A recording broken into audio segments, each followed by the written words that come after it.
Bonjour à tous, j'espère que vous allez bien. Alors je vous propose une nouvelle série que j'ai appelée Prenons de la hauteur. Donc c'est un tarot qui est plutôt introspectif. L'objectif c'est de faire un état des lieux de votre moi au moment en fait auquel on fait le tirage. Donc je pense en faire un chaque mois, mais vous me direz si ça vous plaît ou pas. Donc pour ce faire, on va utiliser toujours les arcanes majeures du tarot de Marseille. On prendra une seule lame pour avoir la tonalité, que ce soit à l'endroit ou à l'envers, pour avoir vraiment la tonalité du moment. Et puis ensuite, on utilisera le Light Seers Tarot. Tout simplement parce que ce sont des cartes qui sont assez petites là, et vu que je vais faire un tirage en croix celtique, avec la croix celtique il y a 10 cartes, donc en fait c'est pour ça que je vais utiliser ce tarot-ci que j'aime beaucoup de toute façon. Alors sur ces 10 cartes, on va avoir une première carte qui représente le mois, ensuite une seconde carte qui est la problématique, qui est un peu le challenge, une troisième carte d'où l'on vient, une quatrième carte où l'on va, l'objectif pour la cinquième carte qui est conscient, pour la sixième carte c'est l'objectif inconscient, le moi actuel en fait où vous en êtes maintenant, votre entourage, vos peurs, vos craintes mais également vos souhaits, et puis la dernière carte, la dixième, qui représentera l'avenir potentiel, le résultat potentiel. Voilà, alors on commence. Passons au tirage de la croix celte pour les cancers. Donc vous avez l'amoureux à l'envers, c'est vraiment l'énergie là qui est centrale. Donc l'amoureux normalement c'est devoir faire un choix, être face à un dilemme mental. Là on nous dit que peut-être vous refusez de faire ce choix.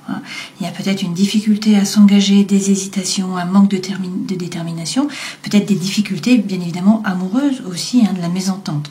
Peut-être aussi une absence de sentiments ou de réciprocité dans les sentiments. Donc c'est plutôt une période là qui est tourmentée, peut-être sur le plan sentimental.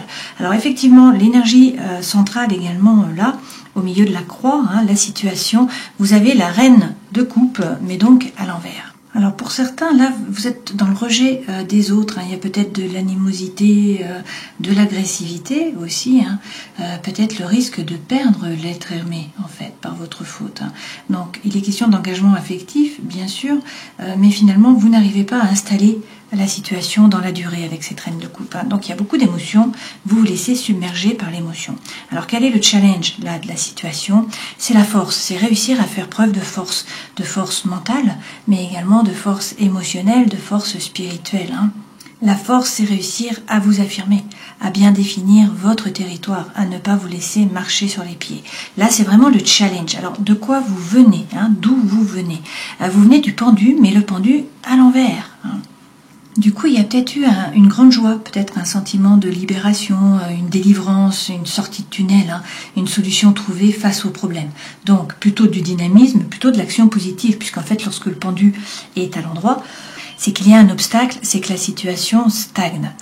Donc, vous avez peut-être vu le bout du tunnel, là, avec ce pendu à l'envers. Toutefois, vers quoi allez-vous? Alors, le 10 d'épée, cette fois-ci, encore à l'envers.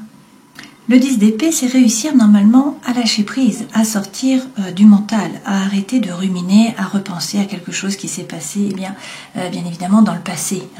Donc arrêter de se fustiger finalement. Là, lorsque c'est à l'envers, on nous parle d'une régression, d'une détérioration de la situation, peut-être d'un échec qui est ressenti ou peut-être qui est réel.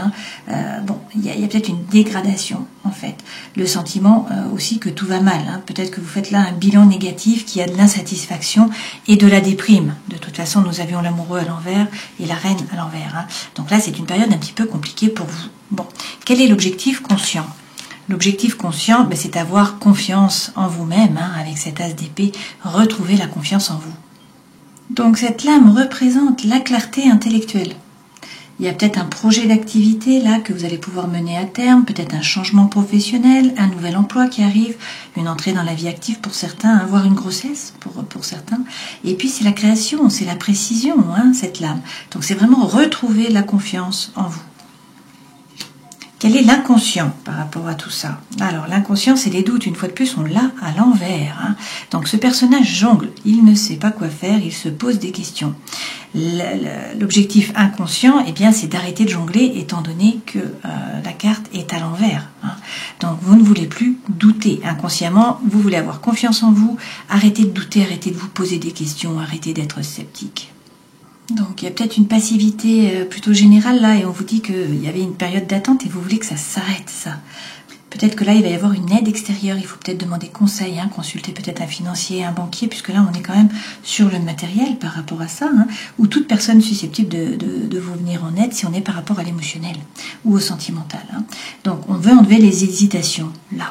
Et puis également la fatigue, parce qu'a priori, il y a peut-être de la fatigue générale aussi. Alors, quel est votre état d'esprit à vous? Où vous en êtes là maintenant? On a la trahison avec ce 7 d'épée. Donc, vous avez l'impression d'avoir été trahi, ou c'est peut-être vous qui avez trahi. Vous avez peut-être trahi vos idéaux aussi. En tout cas, vraiment là, vous avez l'impression, cette énergie de trahison est bien présente. Elle est vraiment dans l'esprit. Avec cette lame, il peut y avoir bien sûr du progrès, de la croissance. Ça peut favoriser les activités relationnelles à caractère social si vous réussissez à dépasser tout ça. Ça peut emmener vers la réussite et la réalisation, notamment dans le travail.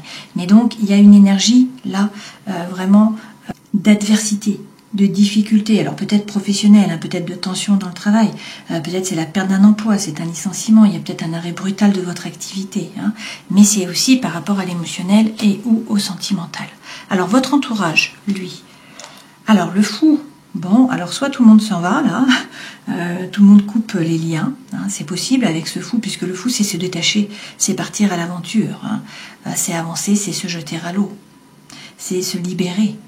Alors peut-être que l'entourage est mouvant finalement, peut-être que ça bouge en fait, mais ça peut aussi indiquer un nouveau départ, peut-être que les gens sont partis, voilà.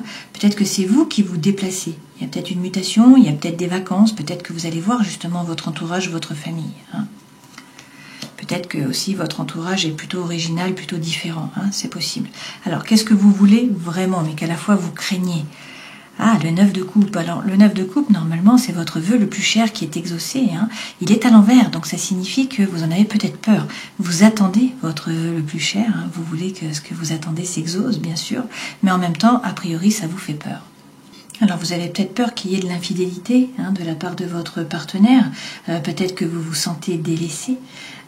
Votre partenaire s'investit peut-être trop dans la vie professionnelle et pas assez dans la vie familiale ou dans les relations amicales. C'est possible aussi. Quelle est l'issue? L'issue probable de cette situation qui est un peu nébuleuse là. Waouh, vous avez le cavalier de coupe. Bon, l'amour sincère arrive. Donc ça, c'est bien. Ça peut être une personne du passé qui revient pour vous demander pardon. Et puis, ça peut être une nouvelle personne que vous rencontrez. Ça peut être aussi de l'amour sincère qui est autour de vous. Donc une relation qui reprend vie, en fait, avec ce cavalier de coupe. Dans tous les cas, le cavalier, c'est le mouvement. Donc ça bouge. Ça bouge par rapport au sentimental. Ça bouge aussi par rapport à l'émotionnel. Donc ça peut être par rapport à la famille, aux amis, aux collègues, etc. Dans tous les cas, là, il y a de la communication, il y a des rencontres amicales. Cette lame favorise vraiment les contacts. Et puis, ça signifie que vous êtes un bon médiateur. Vous savez communiquer vos idées aux autres, que vous avez un rôle social à jouer aussi. Une fois de plus, ça peut être des déplacements ou des voyages pour retrouver de la famille, pour retrouver des amis, c'est possible. Peut-être aussi un déménagement vers une autre région, où vous avez des relations ou des attaches affectives, d'accord? Puisqu'on est vraiment là par rapport à l'émotionnel, à l'amour qui est sincère. Donc c'est très positif. Alors le chemin est tortueux, certes, vous êtes des cancers en même temps, donc voilà. Je veux dire, il y a des hauts, il y a des bas, vous êtes extrêmement émotif et sensible, donc c'est compliqué pour vous, l'émotionnel est très présent. Voilà, mais ce qui est intéressant, c'est que vous allez vers le cavalier de coupe, et c'est comme ça que vous terminez le mois. Donc c'est ce qu'il faut garder en tête. Voilà, j'espère que ce tirage aura pu vous éclairer, que vous aurez pris plaisir à cette nouvelle petite formule que je fais, que j'ai appelée « Prenons de la hauteur ». Je vous souhaite le meilleur, bien sûr, alors prenez soin de vous et puis à la prochaine fois. Ciao.